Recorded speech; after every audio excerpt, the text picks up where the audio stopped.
Hello, bienvenue dans ce nouvel épisode. Je suis trop contente de te retrouver aujourd'hui car je vais t'annoncer officiellement un nouveau concept que j'ai envie de lancer sur le podcast Femme Couronne-toi.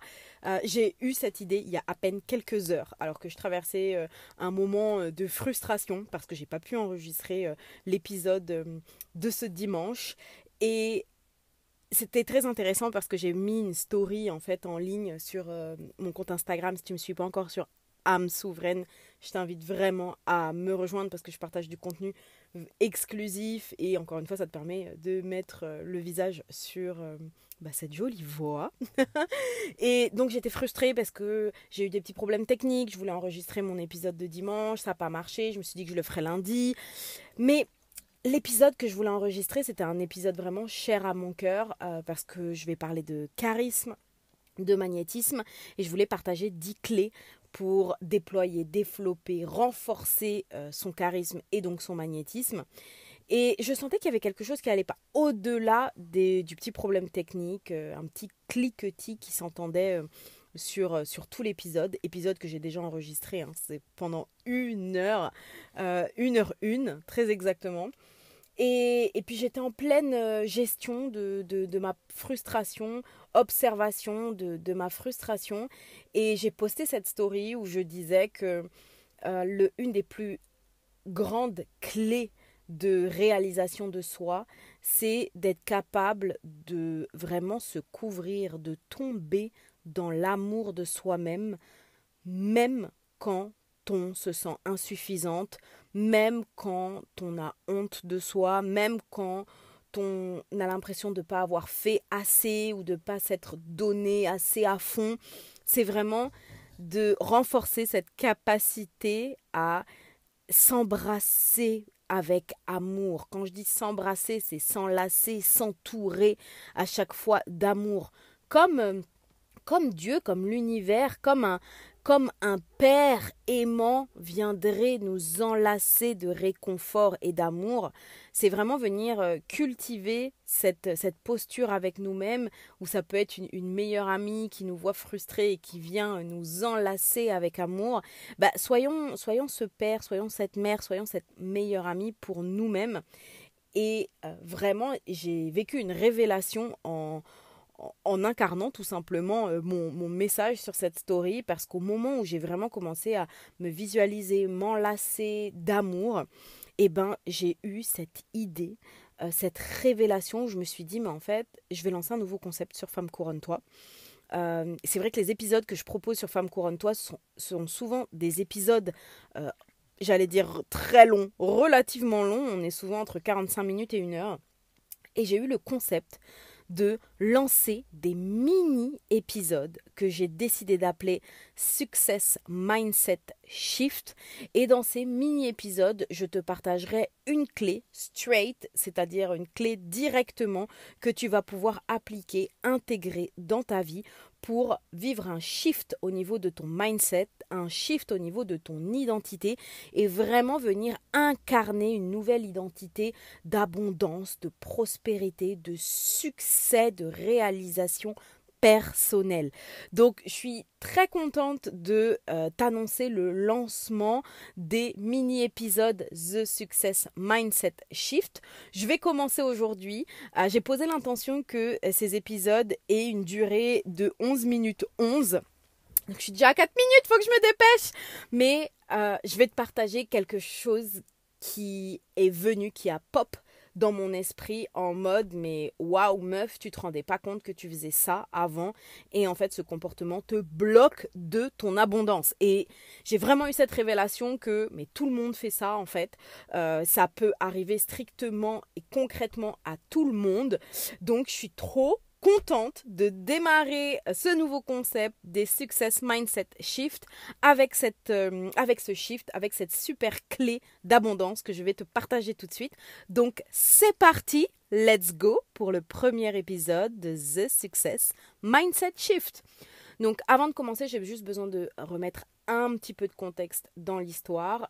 Si tu ne le sais pas, je suis en train d'organiser ma toute première tournée de conférences et pour venir sublimer ça, je viens de faire un shooting professionnel dans un magnifique studio et l'expérience était juste incroyable. Ça a été vraiment magique. Et la photographe m'a envoyé la galerie photo afin que je puisse sélectionner les photos qui m'intéressent et que je souhaite garder. Dans le package, j'avais le choix de pouvoir garder 8 photos seulement. Et la photographe m'a littéralement envoyé 495 photos. Et c'est pas une expression, elle m'a vraiment envoyé 495 photos. Et quand je les ai reçues, en fait, je me suis mise à stresser. Alors déjà, avant le stress, j'étais émerveillée parce que toutes les photos, franchement, sont plus belles les unes que les autres. Mais justement, le fait qu'elles soient plus belles les unes que les autres et qu'il y en ait eu autant, 495, je me suis mis à stresser et je me suis mis à me dire mais c'est impossible, je vais jamais pouvoir choisir entre 495 photos, j'y arriverai jamais, c'est beaucoup trop. J'ai vraiment senti ce sentiment de frustration, de manque m'envahir et j'arrêtais pas de me répéter mais comment je vais faire, choisir seulement 8 photos c'est rien, 8 photos c'est trop peu, et si je me trompe, et si je choisis pas les bonnes photos, et si je regrette, et tatati et tatata. Je sais pas si tu la sens là, l'énergie de manque, l'énergie de peur, l'énergie de frustration. Et voilà le shift de mindset qui est littéralement descendu comme une évidence, comme une révélation.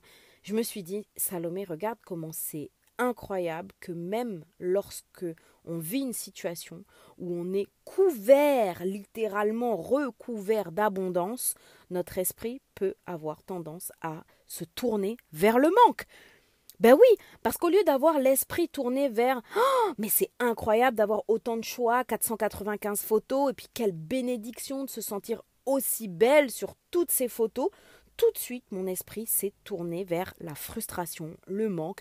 8 photos, c'est pas assez. Je saurais pas lesquelles choisir. Le choix va être difficile, etc., etc. Et clairement, si j'avais pas switché mon mindset et que si j'avais pas commencé à me dire mais meuf, en fait, t'as de la chance. C'est incroyable ce que t'es en train de vivre. Vois-le comme une bénédiction, en fait. Vois-le comme une source d'abondance. Ben, je pense que j'aurais pu pendant très longtemps sombrer dans cette énergie de manque, dans cette énergie vraiment de frustration. Donc, je ne sais pas si toi ça t'est déjà arrivé, et je pense probablement que ça t'est déjà arrivé. Fais vraiment attention à ça, et quand je dis attention, c'est orienter ton attention vers toutes ces occasions, toutes ces opportunités peut-être qui vont se présenter à toi où tu vas te sentir un peu submergé de choix, d'informations, de possibilités et que du coup ton esprit va s'orienter vers la frustration. Et il y a des exemples qui me sont venus en tête. Imaginons que tu es célibataire et puis que tu as cherché l'amour pendant un moment et au final, en fait, tu rencontres plusieurs personnes en même temps, plusieurs mecs qui t'intéressent en même temps. Peut-être que au lieu d'expérimenter l'abondance en te disant mais waouh, c'est incroyable, autant avant je cherchais à me mettre en couple, autant maintenant j'ai le choix, j'ai plusieurs hommes qui me font la cour et c'est merveilleux. Et faire attention de ne pas orienter son esprit vers je sais pas lequel choisir et si je fais le mauvais choix et c'est difficile et c'est frustrant et j'ai vraiment peur de faire une erreur. Vraiment orienter ton esprit vers l'abondance. Je pense à un restaurateur aussi. Imagine un restaurateur qui fait salle comble et qui doit refuser des clients qui arrivent. Imagine-le peut-être se dire oh là là, c'est frustrant, mais qu'est-ce que je vais faire? Je suis en train de dire non à des gens qui veulent venir consommer chez moi. Je suis en train de repousser peut-être l'argent ou en tout cas de ne pas y accéder à cette abondance financière directement parce que je dois refuser des gens. Alors qu'ils pourraient se concentrer sur mais quelle bénédiction, mon restaurant il est plein, j'ai déjà du monde, je peux me focus sur apporter une expérience qualitative à mes clients qui sont déjà là. Je pense à une nana qui vit qui cherche son job de rêve et qui reçoit plusieurs propositions avec différents postes qui pourraient lui plaire. Et elle pourrait s'orienter d'une certaine façon vers le manque en se disant oh là là, moi qui cherchais depuis si longtemps et maintenant j'ai des propositions qui me plaisent mais je sais pas laquelle choisir, j'ai peur, je reste regretter peut-être mon choix. Et à la place de s'orienter plutôt vers waouh, je suis bénie, j'ai le choix, j'ai de la chance d'être convoitée par plusieurs entreprises à la fois. Donc voilà, je voulais vraiment te donner des exemples concrets parce que je me suis dit, mais waouh, c'est affolant vraiment à quel point, même lorsqu'on est recouvert d'une situation d'abondance, eh ben, notre esprit peut avoir tendance à se tourner vers le manque. Et tu connais cette loi de la résonance qui dit que ce que tu vibres, ce que tu vas émettre comme vibration, comme information, va rentrer en résonance avec le champ quantique de l'univers et va te revenir. C'est-à-dire que même si dans une situation où tu vis l'abondance, tu expérimentes vibratoirement le manque, tu vas attirer à toi plus de situations qui vont venir renforcer ce sentiment de manque. Donc sois très vigilante par rapport à ça et lorsque tu as des occasions où en fait tu es en train d'expérimenter l'abondance, oriente ton esprit vers waouh, j'ai de la chance, je suis chanceuse, je suis bénie. Et l'autre astuce que j'aimerais te partager aussi, c'est vraiment lorsque tu peux ressentir une forme de frustration ou une forme de crainte de te dire mais est-ce que je vais faire le bon choix, c'est d'abord de passer par ce prisme de l'abondance, de la chance, de la bénédiction et ensuite dire quoi qu'il arrive, mon âme saura faire le bon choix. Je laisse mon âme faire le choix dans sa plus belle expression de souveraineté et je fais confiance que mon âme saura faire le bon choix. C'est vraiment mon petit tips de fin de cet épisode. Donc, j'ai été trop contente, vraiment, de lancer ce premier épisode de The Success Mindset Shift avec, pour moi, clairement une clé, un shift d'abondance pour ton esprit.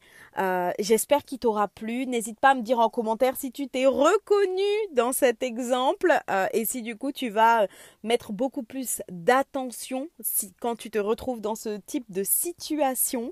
Et moi je te dis à très bientôt pour un prochain épisode de The Success Mindset Shift. Je te fais des bisous.